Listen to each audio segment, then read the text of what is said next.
Hello, guys. Good evening to my latest stream here, and I hope you all are fine. And I'm just gonna check my audio and video, please. So just please hang in there. Hi, Krishnas. Can you please confirm my audio and video? Okay. Welcome, guys. Hi, Ashish. Welcome to my stream. So, guys, today it's going to be again some exciting puzzles from my chess god Eliakim and the amazing moves which he played. So, I'll just wait for. Yes, I can see now people are coming in. I'm just waiting for everyone.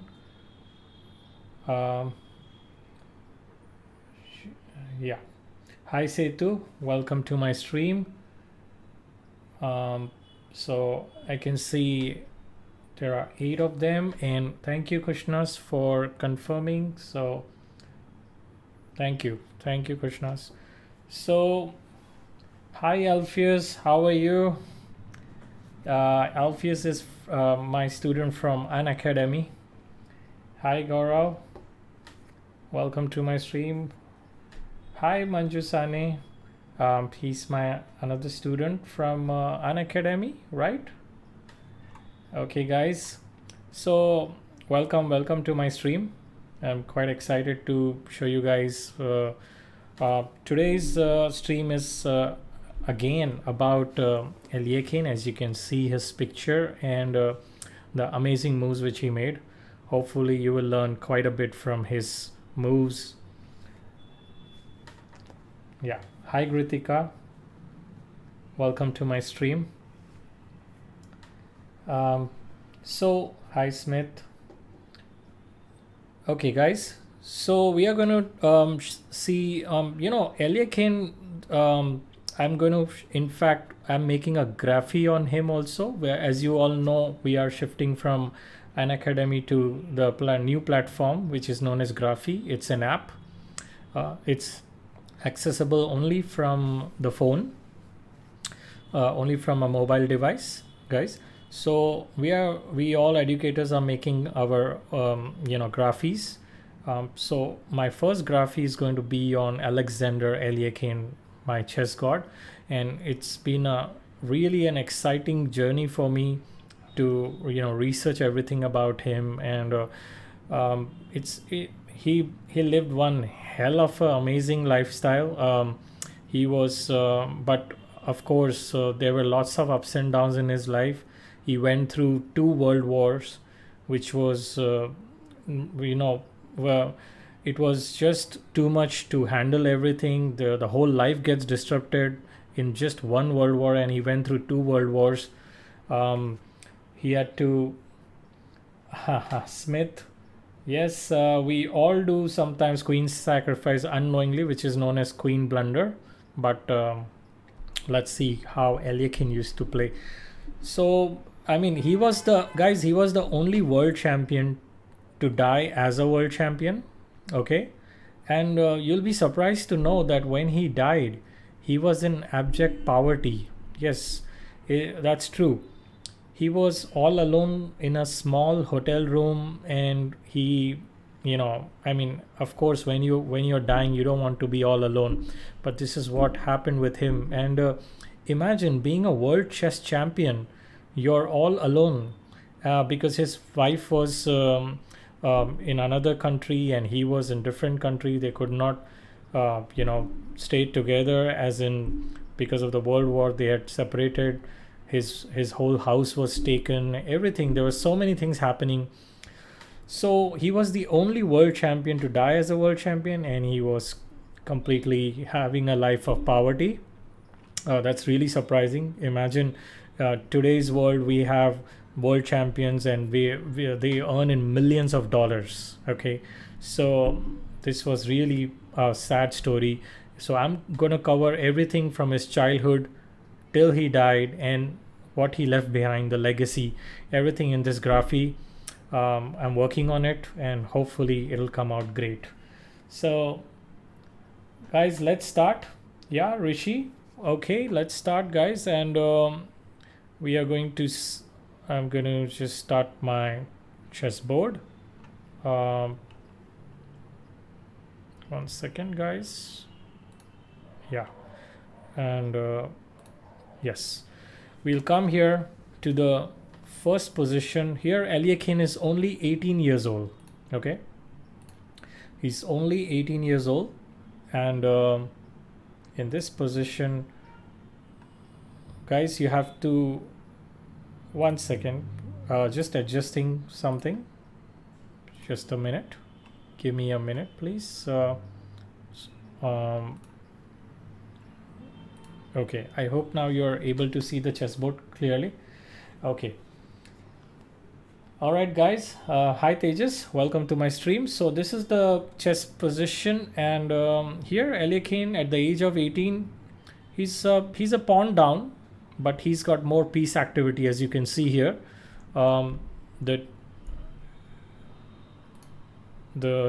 Sorry, just moving this away. Yeah, here you can see that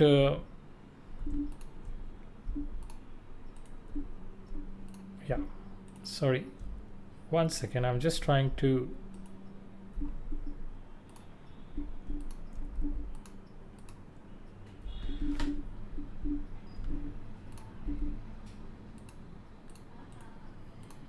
sorry guys, there is some error out here. 1 second, I'm not able to see the yeah.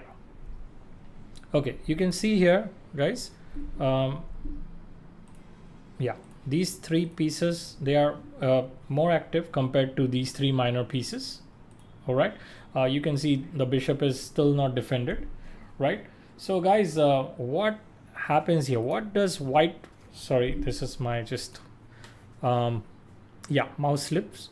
So in this position, how did white take advantage, and how did he finish the game in the next something like 6 moves? That's it. In just 6 moves, white finishes the game. Of course, he tries something which black doesn't see, but this is when Eliakim was very young. So let's start. First of all, this knight is in the center, so Eliakim thought about doing something about this knight. Yeah, so in this position he played f3, right, dislodging the knight from the center, and the knight went on c5. Now there is one more good move coming here from white side.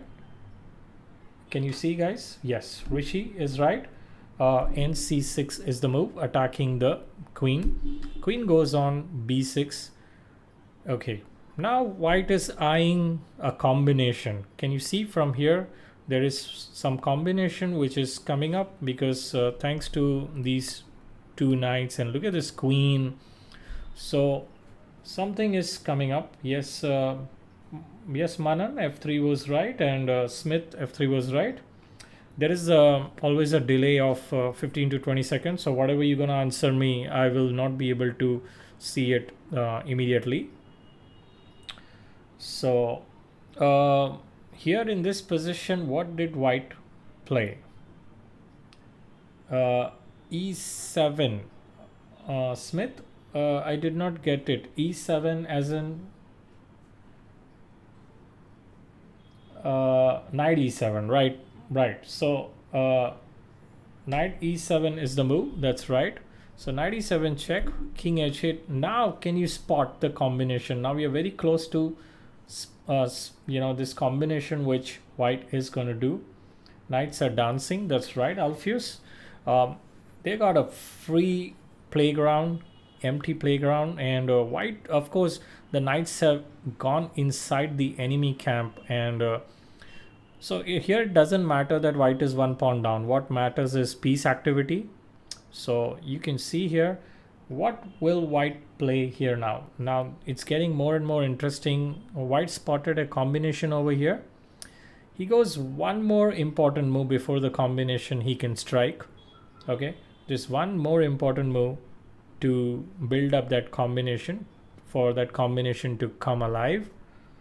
uh, yeah, it's not night after 97, guys. Can anybody tell me what did white play over here? One very important move. In this move, white plays, should I say?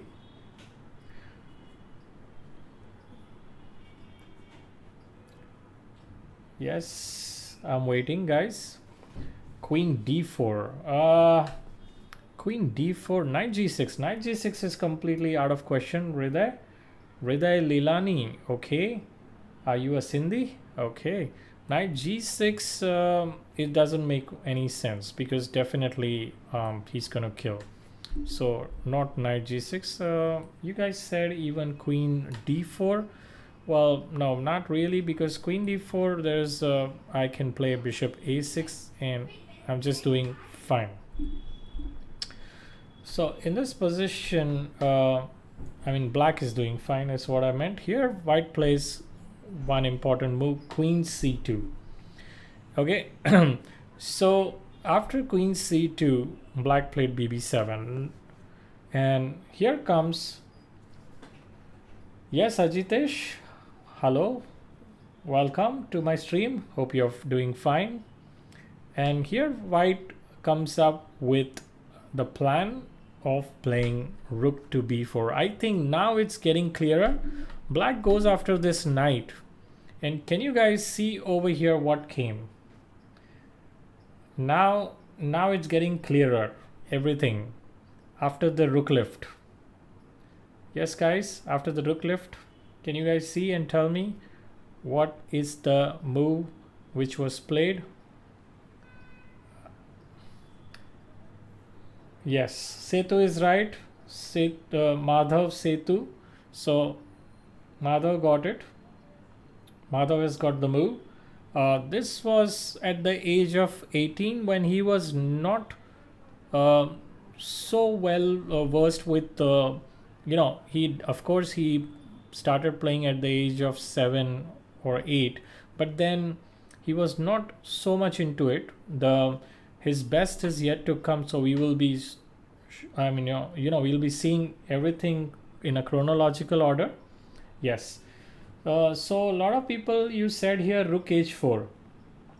The problem with rook h4 is that after rook h4, black can simply play h6 and then nothing happens.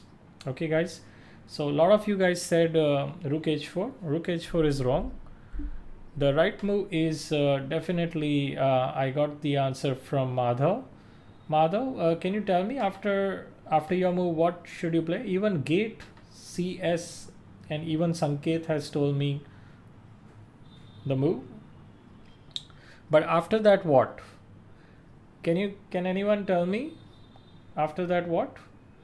So it's, how do we finish the game? If you guys tell me the whole series, I mean, it's just 2 moves. It's not the whole series actually. Yes, that's right, Alpheus. Madhav, that's right. You're the first one to answer me. So queen x8-7 is correct. It's a sacrifice of the queen. And after this sacrifice, definitely it's all over after this and this. That's a checkmate. Okay, guys. I hope you liked this one, and this one was just the beginning. Eliakim was not really a known chess player that time. This we are talking about 1910. Okay, let's shift to the next scenario and next position also. Here he's playing with, he's in his prime. Eliakim, he's already he's established, and he's playing here. He's white and he's playing with Maxiu, the guy who's going to beat him in future as in the World Chess Championship. Okay, how did white continue over here in this position? Okay, as you can see here, the queen has already gone to a very good square over here. There is a dark square weakness for black. Right, so Rishi has come out with the move. That's right, Rishi. Rishi here says knight to g5. That's right, Rishi. Knight to g5 is the move here, and that's right, guys. Those who said knight to g5, and after this, black, white is threatening the checkmate over here. White is threatening the checkmate, and black definitely played here f6 to stop the mate. So now this queen is defending the checkmate. It's stopping the checkmate. How did white continue over here to win this game? Yes, I'm gonna wait. Ria Jha says, yes, Maxiu was a famous chess player, Alphuse, and he ended up defeating he definitely ended up defeating Eliakim, but then Eliakim did have a rematch and he won against Maxiu again. So here the most important move is to eliminate. Yeah, Ria said queen h7. Well, Ria, we cannot do queen h7 because of the queen over here being defended by black. So here this is right what Madhav is saying, to get rid of this knight. This is a very important move to get rid of the knight, and in this position black played, it doesn't matter how he captures this bishop, whether it's with the bishop or with the pawn, it's all over now. Definitely he cannot capture the bishop with the queen, okay, because of the mate in 2. So here black, what he did was he cannot capture the bishop. You will see why. If he captures, yeah, let's see it now. If he captures the bishop, then there comes bishop c4 check, and this is going to be a big trouble for him, because king h8, knight f7. Okay, and here the queen will have to die. Why? Because king g8, then I'm going to even capture this king h8 again, and this is kind of a windmill happening. King goes there, and I'm going to capture even this bishop, and basically everything is going. So here also white is going to take this, and queen takes e7 and rook c7, and you can see this move is so powerful, controlling all these vital squares, and threat of checkmate is again looming, and this cannot be saved, right? Okay, guys, so bc4 is the move, but let's see now what happens in this position. Black did not capture this bishop, black captured the knight, but there still comes again the same thing, bishop c4, and after this black played bishop. Well, here actually black resigned, but let's see what happens if black plays bishop e6, because that's the only move which makes sense.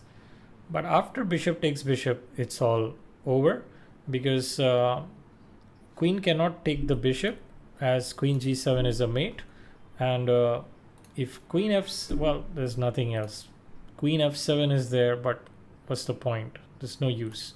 Queen f7, queen g7 is a checkmate.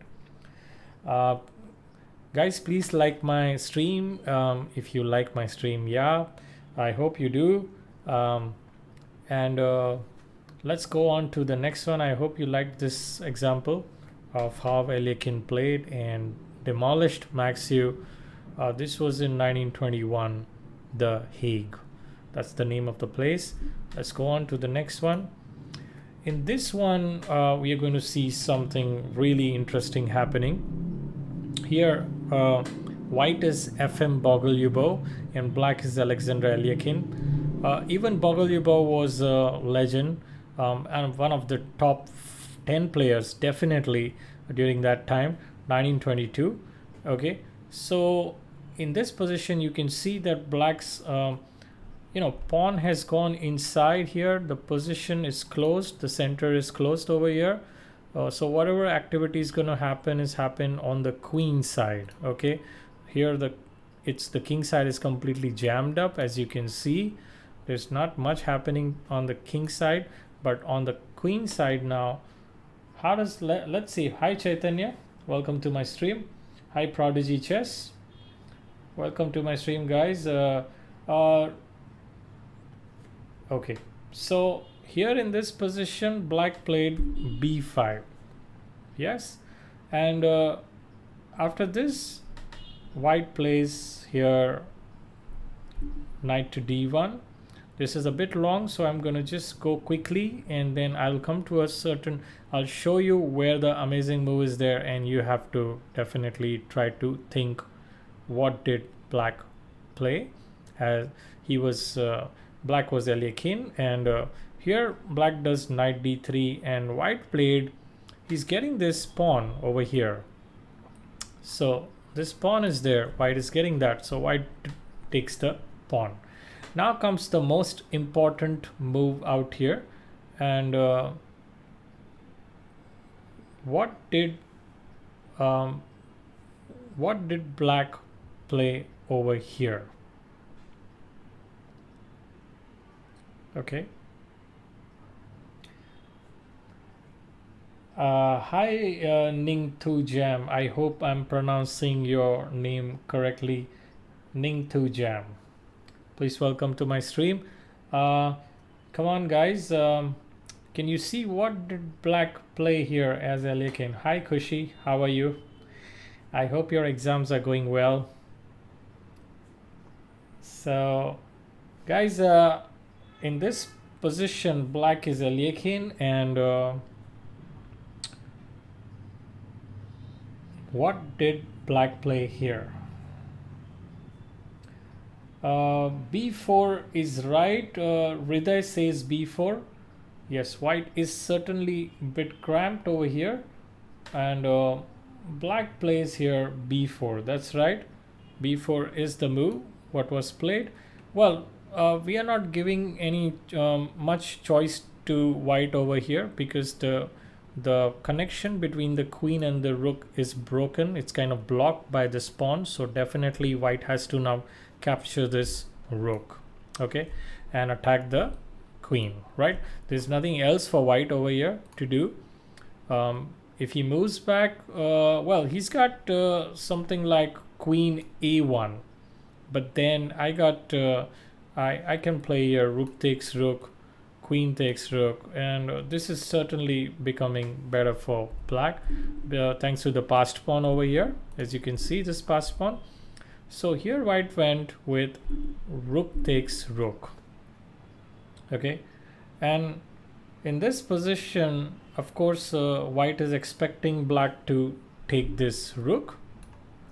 All right, and here black plays, what does black play here? Yeah, you have to guess this move. Okay, great Kushi, time to celebrate. Exams over. So guys, what are you going to do here as black? What do you think black played?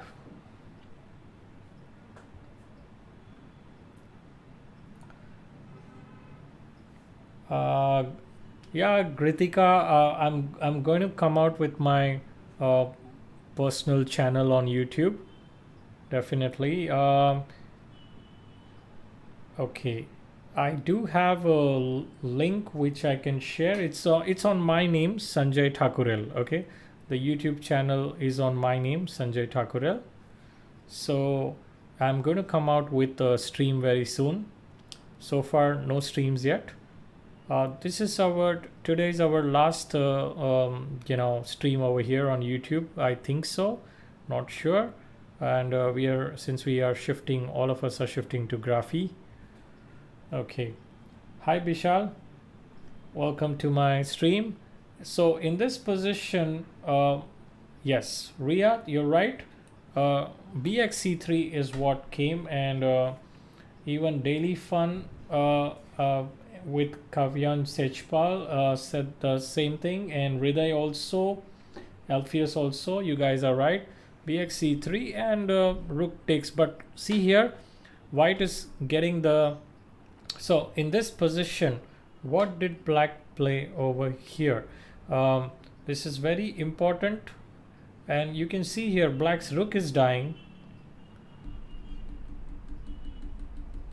Okay, but all good, Vishal, thank you.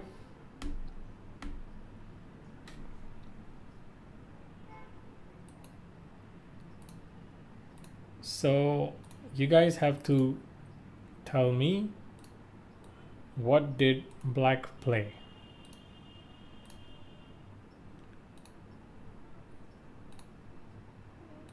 Okay.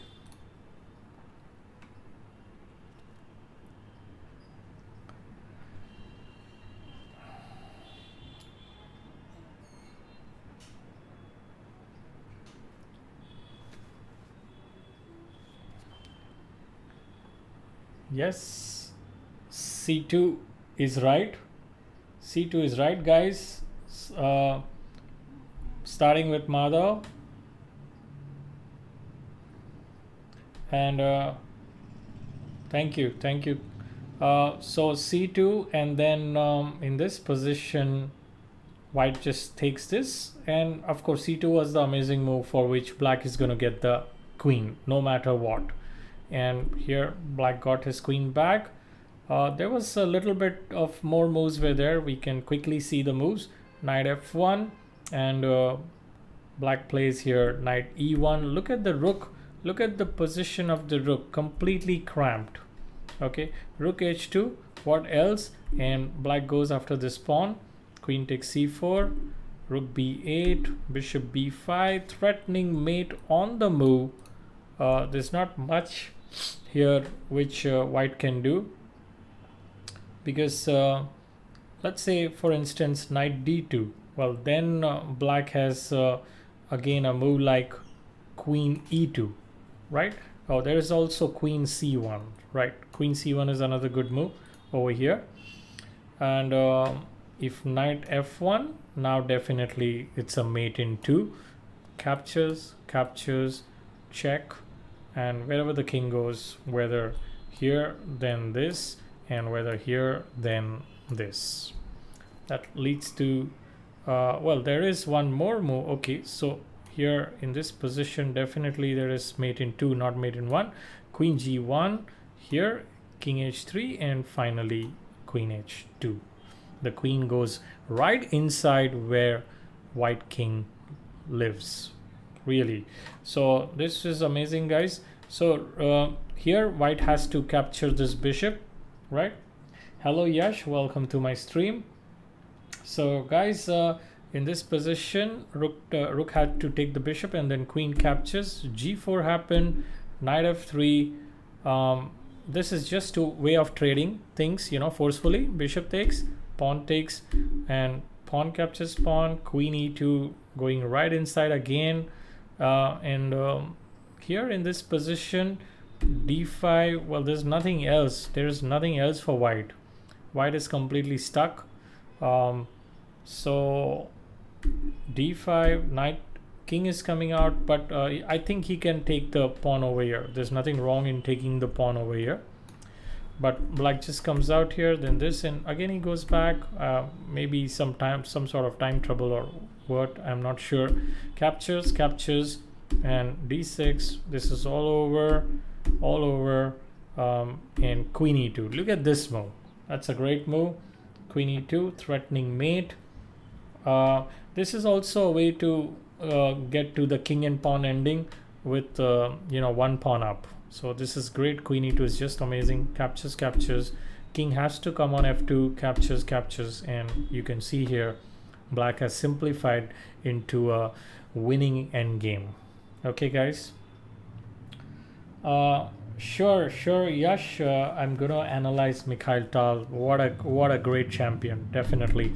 King g7, and this is all over. There is no way you know, white can survive this, and he resigned over here. Let's go to the next one, guys.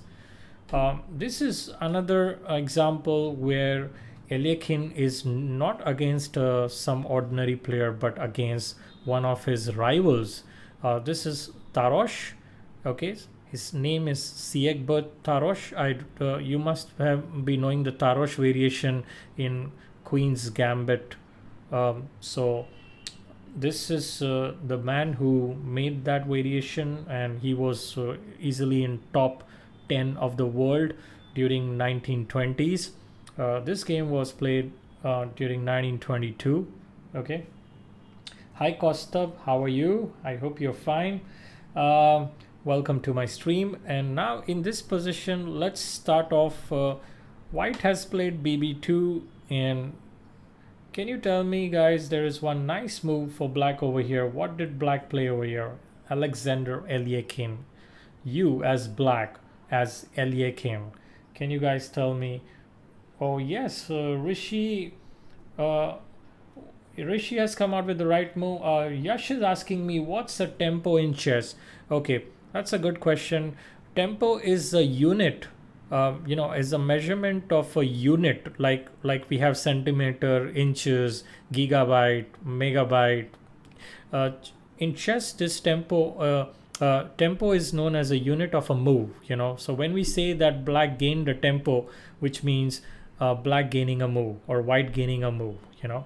So that's how we measure the move as a tempo. So the plural is tempi, so we can say here black is ahead in, if it's more than one tempo, then we call it tempi. So black is ahead in tempi, and so on. Okay, I hope that answers your question clearly. So that's right, knight g3 is right. One of your favorite player is Tarosh Alpheus. Okay, and knight g3 is an amazing move. The whole idea behind is that if pawn takes knight, then queen g3, attacking this rook and threatening checkmate. Okay, now that's what was that's really good, the plan, but definitely white saw through it. White was Tarosh, guys. He didn't fall for such a simple thing, definitely. So he goes king g1. Okay, now black further plays bd5. I wanted to show you guys this knight g3, and white played queen a4, attacking the pawn, a7 pawn, and black goes knight e2. That's a good move, but still not such an extraordinary move. I think a lot of you would have played this move. King h1 goes in the corner, and black here comes out with a good move. Now he needs to attack, right? And here this is getting attacked too. So then he plays this rook f7. Yeah, that's right, Yash. That's what I showed. King g1 is what he went, and then queen a6. Now the queen is attacking this bishop. Okay, and what did black play over here? Completely. The thing is, the queen will kill this bishop. What I mean is, because black was intending rook f8. Okay, that's what I meant. So white indirectly stopped the doubling of the rooks. So queen is keeping an attack on the bishop, and rook f2, this knight is there, right? So rook f2 is not possible, right? Thank you, Costa. Please like the stream, guys. And now in this position, black goes h5, b6, knight g3 again. Now knight g3, for the same reason, it's working again.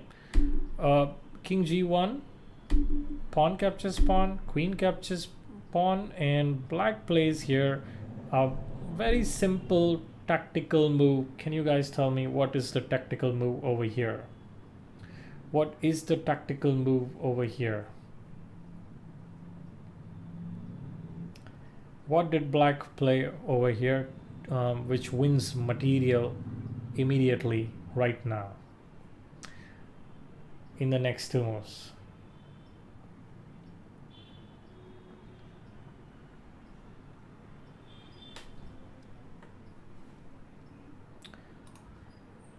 Okay, guys, so tell me.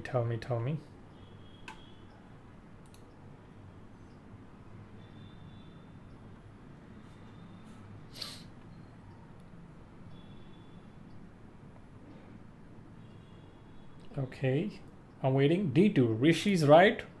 there does come d2.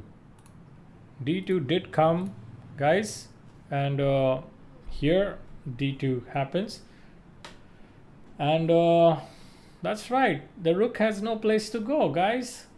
The rook has no place. Holy cow with the buffalo. The rook has no place. Rook has been caught napping. Sorry, sometimes my chessboard flashes. So rook f1 is what happened.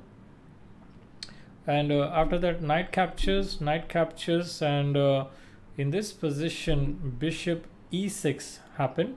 Idea is, bishop takes h3, and then king h1, definitely to save it. Now what did black play? Another important move. Another important move, guys. What did black play?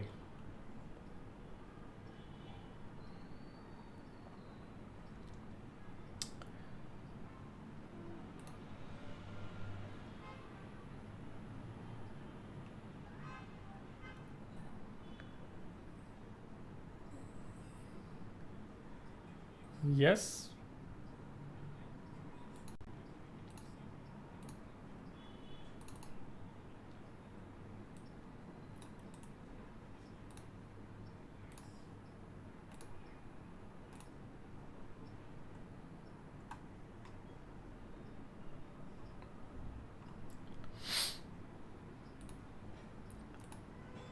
So guys, my YouTube channel is going to come soon, and you guys can subscribe me on that.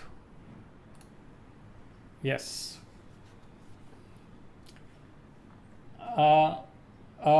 Costa, okay. Okay, there is Chess Base India happening. Okay, that's great.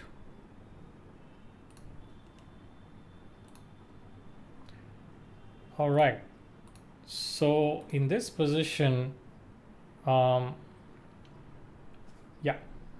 Can anyone guess here?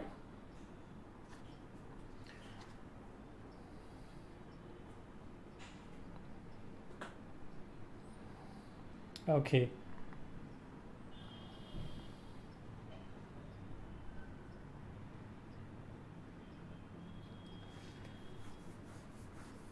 So guys, you can subscribe to my channel. I'll be coming there soon. Thank you. That's right, Yash. That's right. That's right. So bishop h3 is the move. That's right. Bishop h3 is the move. And after gx h3, can you guys tell me? After this, yes, rook f3 is right, Rishi. Rook f3 is correct. Thank you, Ria. And after that, knight g3. And in this position, what did black play? Now look at that knight. It's so obnoxiously standing over there. Can we just get rid of that knight? But no, we won't kill it. We will move it. Okay, that's what Eliakim did. He moved the knight from there. So there came this move, bishop f6. It doesn't matter, this kind of move, queen x f6, and finally white is capturing the pawn and attacking the queen. But how does black finish the game here? How does black finish the game?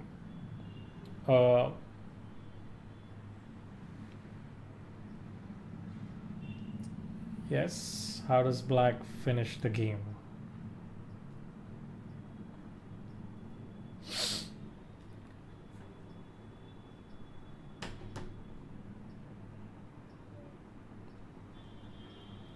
Anyone? Black can go. Yes. Can anyone tell me? How does black finish the game? Rook take pawn. Yes, Ning Tojam. I hope I'm pronouncing your name correctly. Not queen e5, guys. Not queen e5. Because let me tell you, queen e5 here, there comes queen takes rook, and now it's white who's winning. Okay, so one thing you got to remember, guys, if you are thinking about your threats, don't forget your opponent is also threatening something, and the white queen is attacking.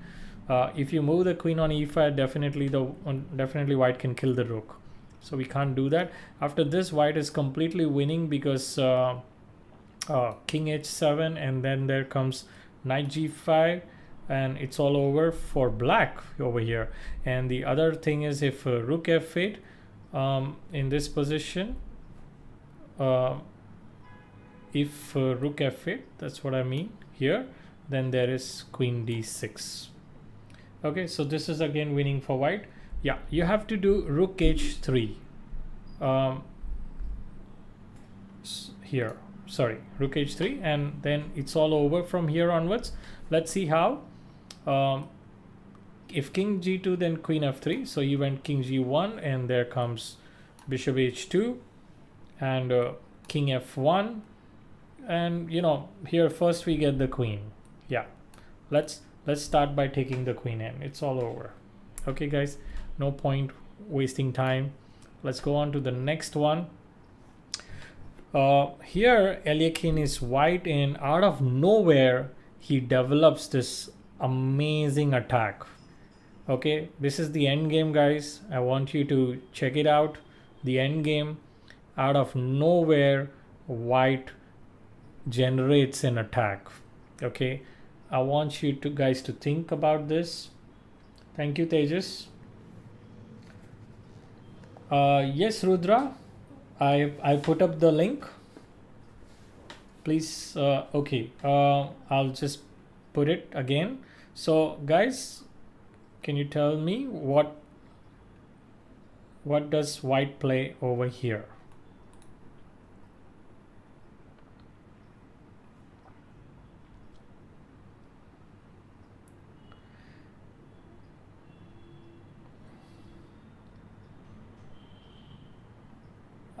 Guys, can anyone copy the link and resend?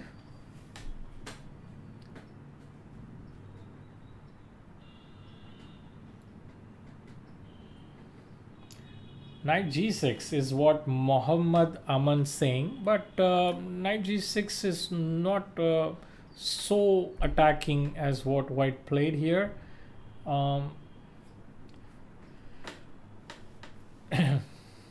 It's right, Alpheus. It's rook f7. Okay, rook f7 is the, okay, Ria, sorry, I didn't know. So rook f7 is the thing in this position, and all right, so you know, after rook f7 there came king h7, and white continued with rook c7. Thank you, Krishnas. So rook c7 is the doubling of the rooks, and you can see here he will have to play, there's no defense, guys. He has to play here rook g8, okay, if he wants to save himself, because there is mate in 2 coming.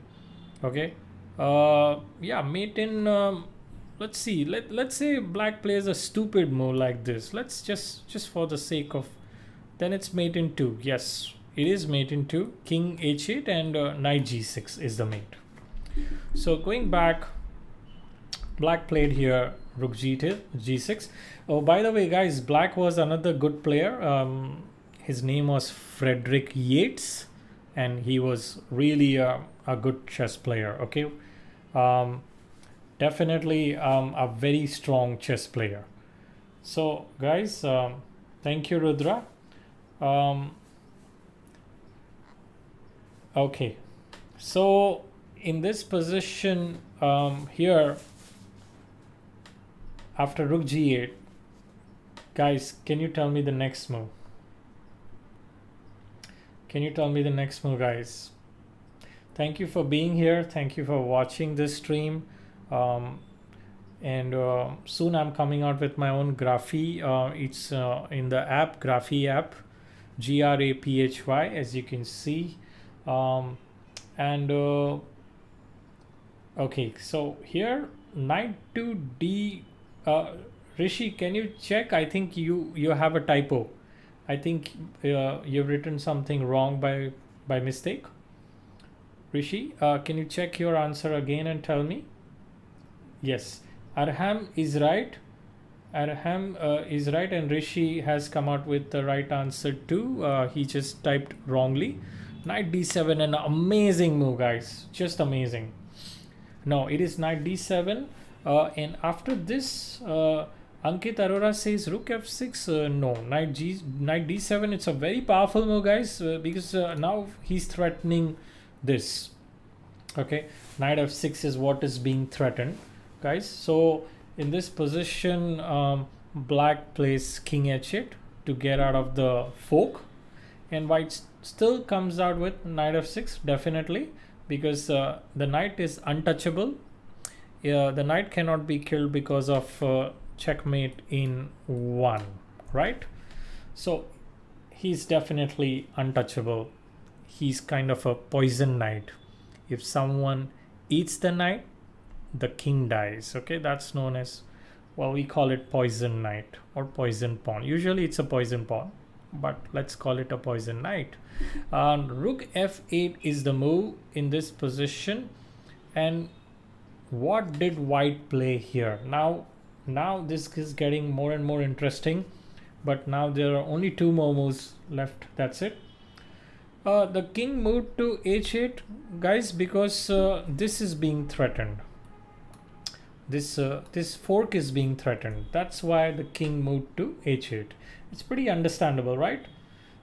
Because we don't want to give the rook. So king h8 is being threatened. King h8 has played to get out of the threat of knight f6. But now, after this, what did white play here? White comes out with a great move.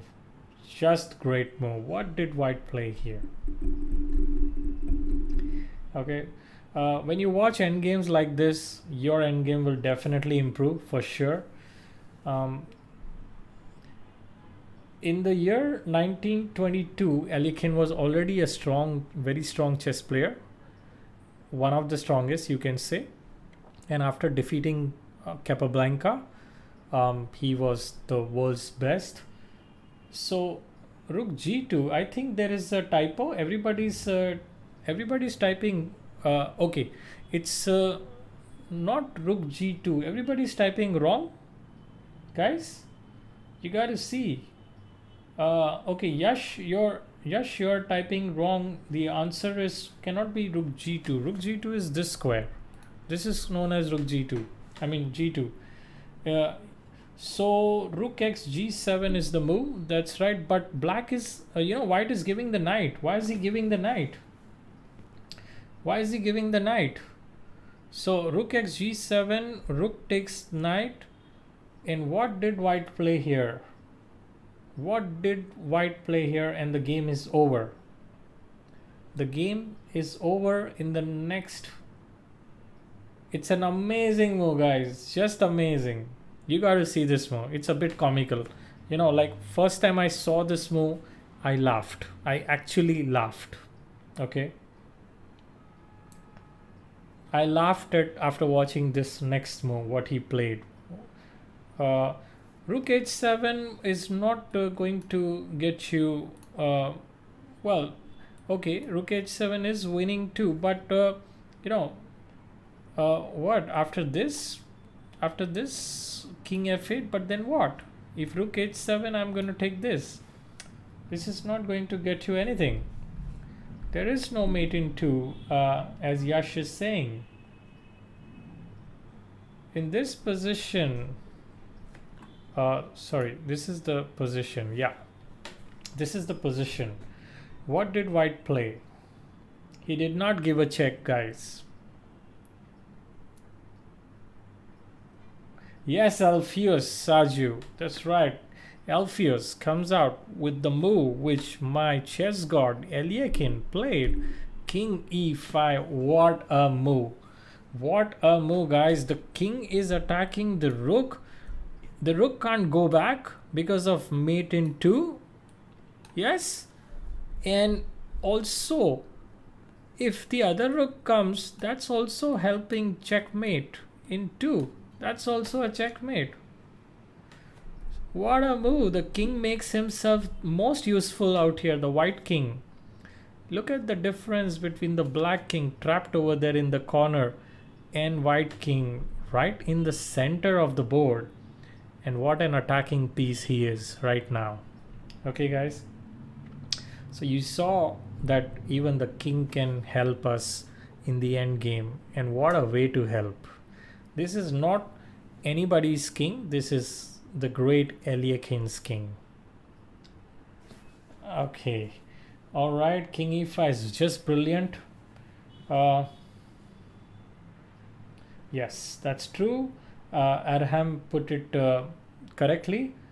Brilliant, preventing rook to move back and also restricting king to the file after taking the rook. That's right.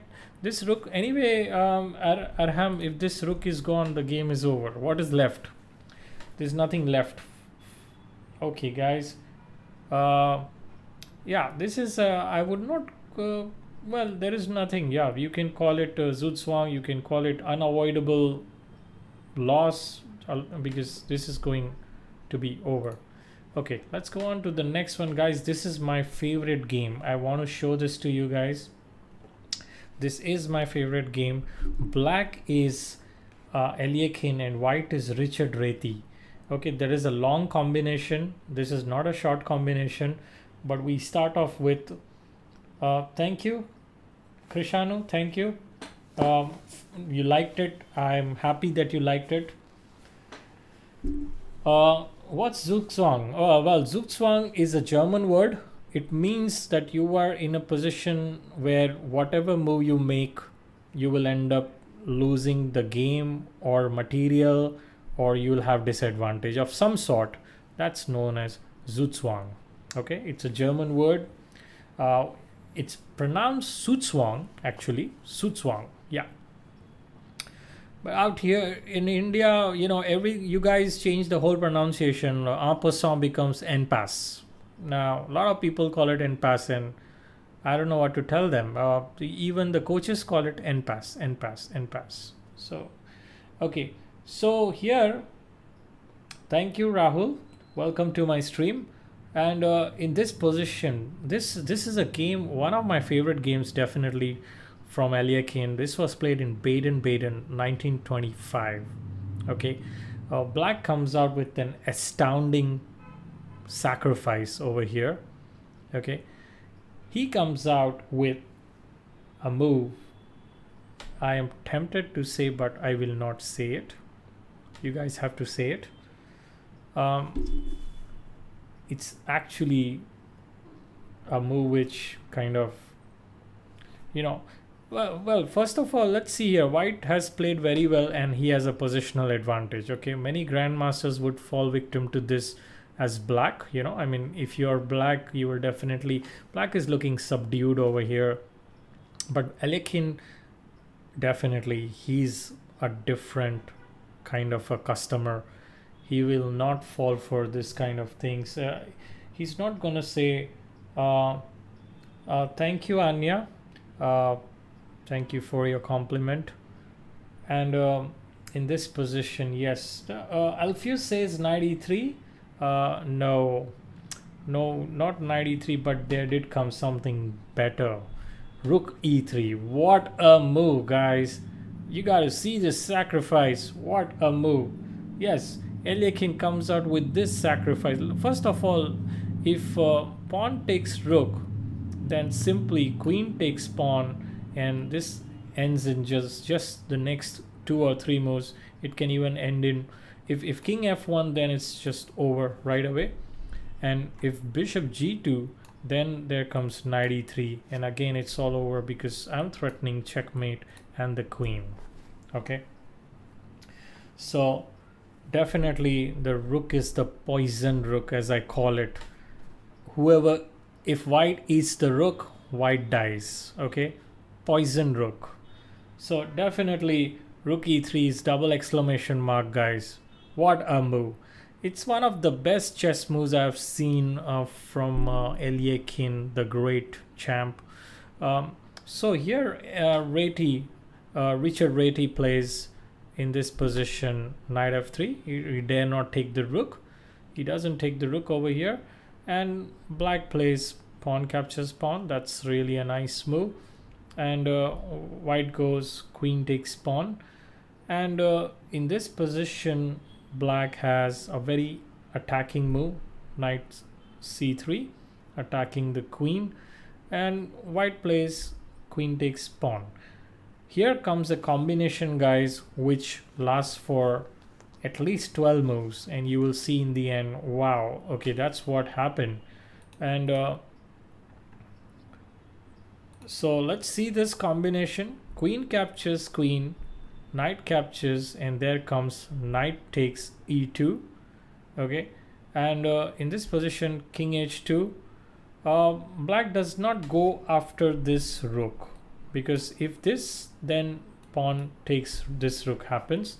So definitely black has a better move here. What did black play?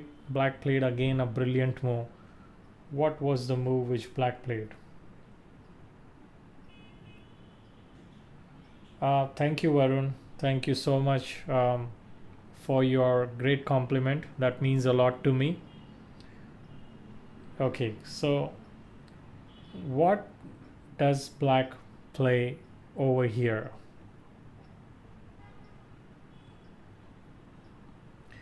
Black does not go after this. This will just lead to a drawish position, guys.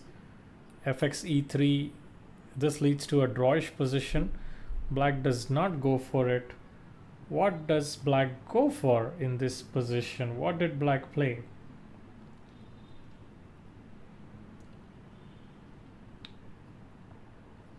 Black comes out with again an amazing sacrifice. Okay, sorry, it's not a sacrifice, but it's a great move. I would say that. He comes out with not bishop takes knight, because bishop takes knight, bishop takes it's going to be equal. Rook takes, it's again equal. So you know, in this position, yeah, what does black play over here? Rook e7. No, he doesn't play rook e7. Rook e7, I can simply white will also play here rook c4. He's attacking this bishop. Sorry, in the sense that if rook takes knight, then there is knight e5. So you can see now there are two attackers, and also this discovered attack on this and this. So rook c4 is what will come for rook e7. Rook f3. Rook f3, rook e2. Simply, white is just going to take that. Anything else? And Krishanu says kd5. Maybe he means knight d5. Knight d5 will definitely lose the rook over here, fx e3. And for your knight c1, white is going to take your extra knight. That's being one piece down, guys. So what does black play? I think all the moves are getting exhausted. All the possibilities are getting exhausted over here. What does black play here? Anyone? Anyone, guys? I'm just waiting. bf3 we already saw. Arham, bf3 we already saw. Capture, capture, capture, capture. Bringing a rook to h file. Now black comes out with knight to e4, attacking the second rook. Now what's so great about this? We shall see. Rook c4. Now if you were to move something like rook c2, well, then I'm going to definitely first capture this pawn. Okay, and black is much ahead now in material. I am threatening lots of things. This followed by this. Okay, I'm also threatening directly this, definitely. I'm also threatening directly the knight. I'm threatening this rook as well. So there are lots of threats. So knight e4 is the move over here, guys. And in this position, rook c2 will not be a good move. So white played here rook c4. Okay, and black definitely gets that pawn, knight f2, and white plays bg2. Here, you know, black, you know, there is a quote by Kasparov which says black is clearly winning, but Eliakin's final combination makes this game a true masterpiece. So what is this final combination we are going to see now? The final combination comes now. Okay, what is it? How does it start? How does the final combination start? It's you know, it's at least 9 moves from now. The whole combination is 9 moves. We will start off with bishop e6 attacking the rook. Rook goes back, and he's this is a battery here attacking the knight, and there comes first a check, definitely, otherwise we will not be able to save both the knights. Both the knights were in the straight you know, they were on the rank, and definitely king h3, and black gives a discovered check over here. Well, why not king h1? Why not king h1? Well, then there comes knight g3 check, and this is completely winning for black.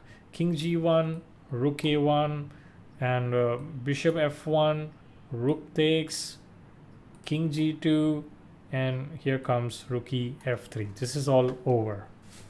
Okay, this is all over for you know, white can go home and say goodbye. So in this position, king h3, and then black plays here knight e5. That's attacking the knight, and in this position, of course, it's a discovered, you can see here the discovered check. Sorry, the discovered check is this, and after this, black is taking the knight with the rook. That's the best move, guys. That's the best move. There is knight takes knight also, which is winning, but rook takes knight is the best move. And after definitely white does not take bishop takes rook because of knight f3 and a fork over here. So he goes in this position, rook takes knight. Okay, and then there comes knight g4 check again. King h3, guys, he cannot go back. If he goes back here, there comes rook a1, and this will be over. So king h3 is again played in this position. Knight e3, again a discovered check. He's just stuck, and the knight is attacking the rook also. King and captures, he captures this rook, and finally comes the combination. We are coming down to the combination started at on bishop e6, the first move, but now we are nearing the end of the combination. Can you guys see here how does black win a piece in this position?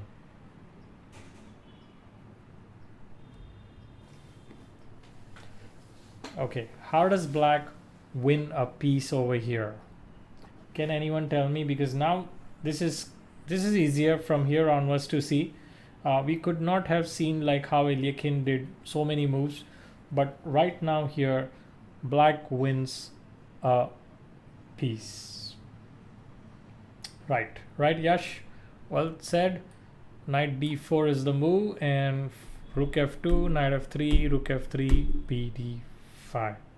Finally, there's a fork. So thank you Krishnas, and in this position, well, this is over. This is just over. It's a fork, and as Eliakin would say, the final point. Right at the end of the analysis, he would always write, that's the final point.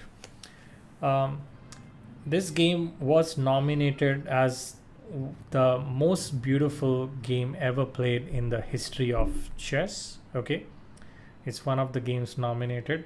Definitely one of my best games ever. Okay, guys.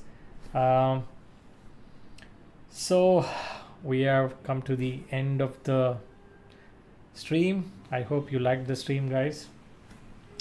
Yash, that's a very debatable topic. Who's the best chess player of all time?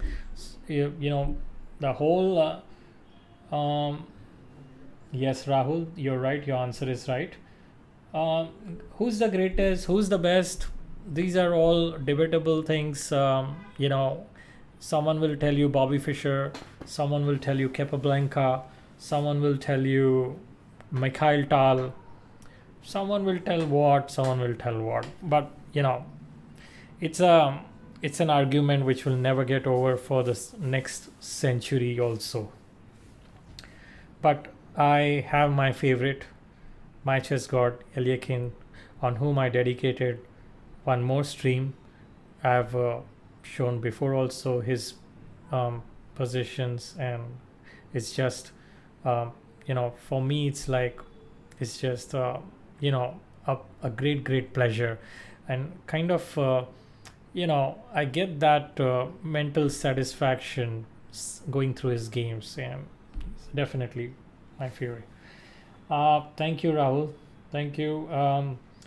Thank you, Yash. I'm glad you learned, and I hope.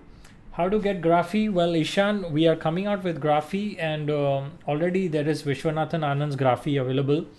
I think he's on his way, as in the first episode I saw, but the second episode is locked still, so I think it'll be coming soon. And even we educators, we are bringing our Graphy one by one. So my Graphy is again about Eliakim, right from start, from his childhood, what all he went through, what he did in his life, what all he went through.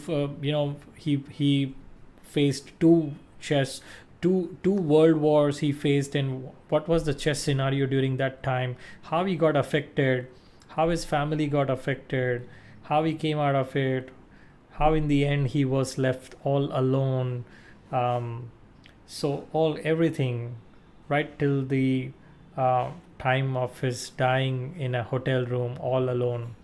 You know, it was quite sad, quite sad. Okay, guys, so I shall my next session will be on my channel, guys. I hope you all will come. I will definitely keep you posted. Not decided when, but surely you guys will see me. If you, they say, you know, when a student is ready, the teacher appears. So if you guys are ready, I will appear in my channel, my own channel. Okay, guys, see you soon. Take care. Goodbye. Always wear a mask. Don't go out without wearing a mask. See you soon. Take care. Bye bye.